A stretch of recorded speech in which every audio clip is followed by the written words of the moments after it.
Shalom, selamat tahun baru buat Bapak Ibu Saudara-saudari yang terkasih dimanapun berada.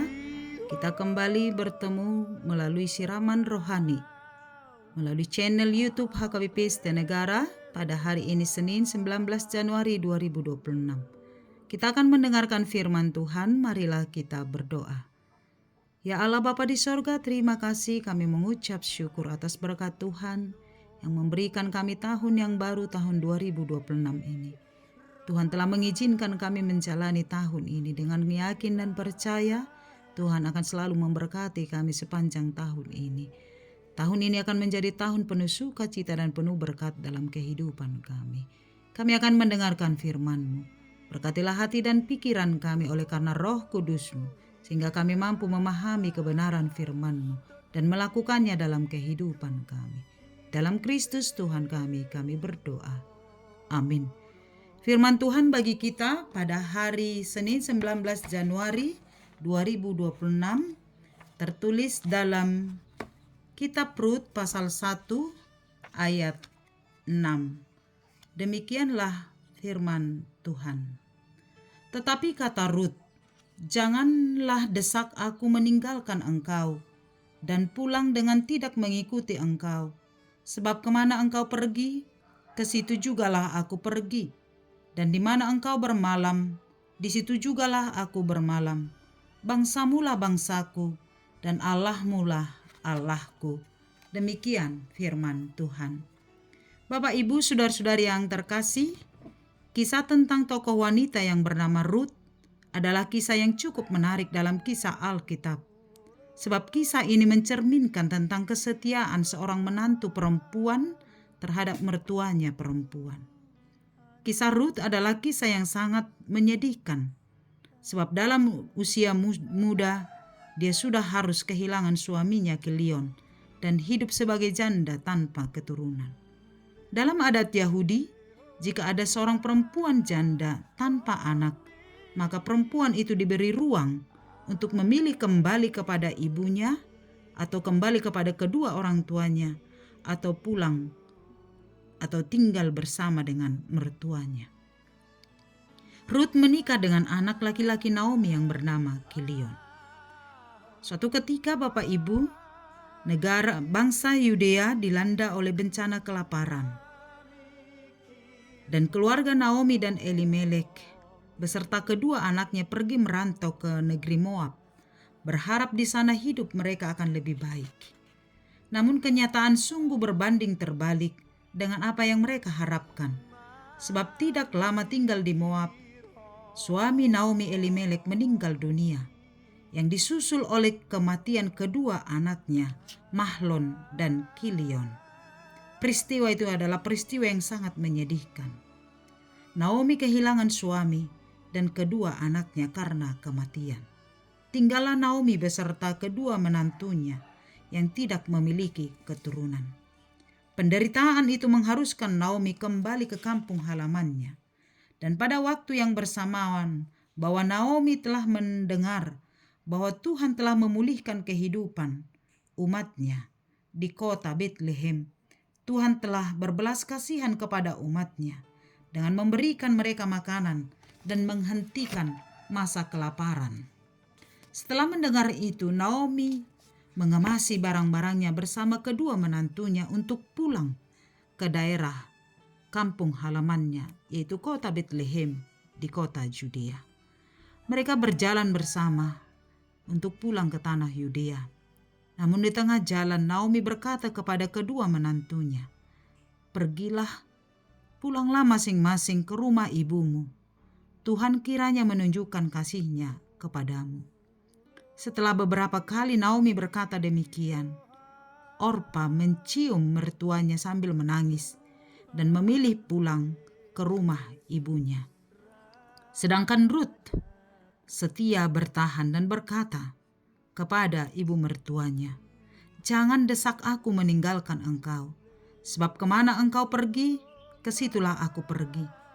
Di mana engkau bermalam, disitulah aku bermalam. Bangsamulah bangsaku, dan Allahmu Allahku." Lalu mereka berjalan bersama kembali ke tanah Yudea. Apa yang menjadi pesan firman Tuhan ini bagi kita, Bapak, Ibu, saudara-saudariku? Yang pertama, Tuhan telah memperlihatkan dan memperhatikan kehidupan umat-Nya. Ada masa kita akan menghadapi penderitaan, pergumulan, masa-masa sulit, dan mungkin kita akan menghadapi penderitaan yang berat seperti Naomi yang harus berangkat dari kota, kampung halamannya, menuju kota Moab.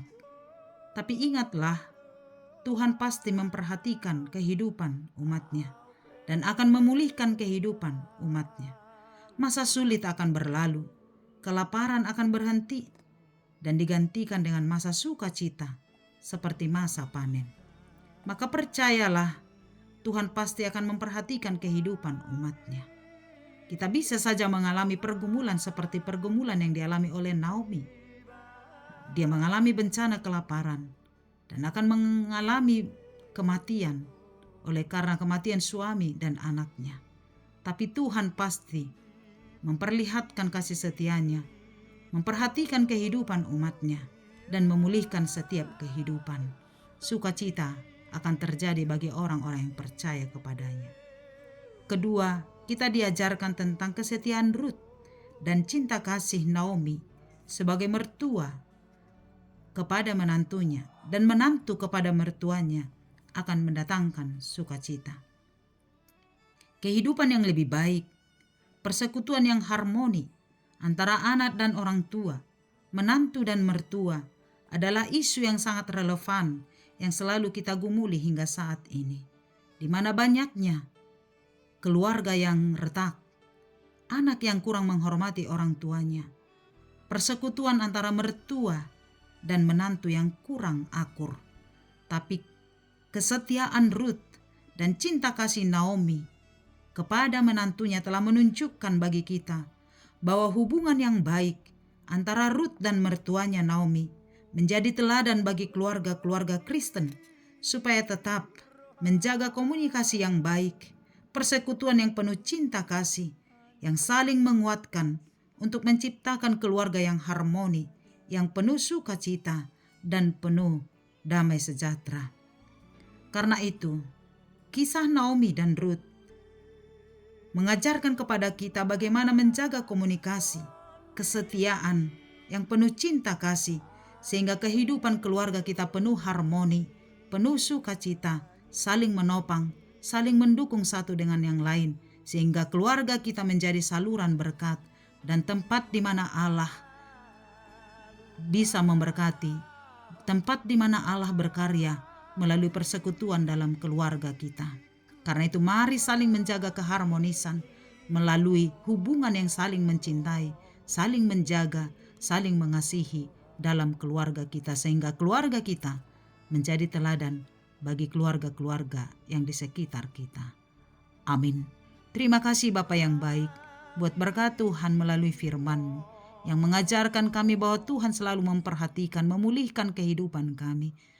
Ada saat-saat kami akan menghadapi masa-masa sulit, masa-masa pahit, tetapi Tuhan menunjukkan kasih setia-Mu bahwa Engkau akan memulihkan kehidupan kami.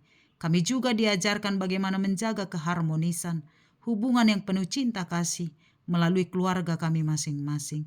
Tuhan menghendaki melalui keluarga kami menjadi saluran berkat Tuhan, saluran cinta kasih Tuhan melalui keharmonisan kami, hubungan antara suami istri, hubungan antara orang tua dan anak, hubungan antara menantu dan mertuanya, sehingga keluarga kami bertumbuh di dalam cinta kasih oleh karena kasih Kristus. Biarlah kami menjadi orang-orang yang diberkati, saling menopang, saling mengasihi, dan menjaga keharmonisan kehidupan, sehingga hidup kami menjadi berkat bagi sesama kami. Berkatilah kehidupan kami sepanjang hari-hari kami, dan Tuhan memberkati kami sepanjang satu hari ini.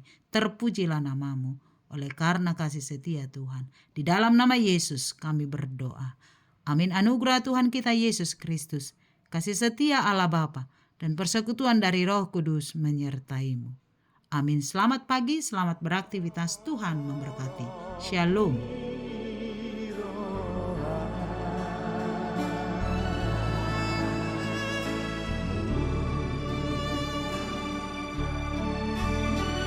terima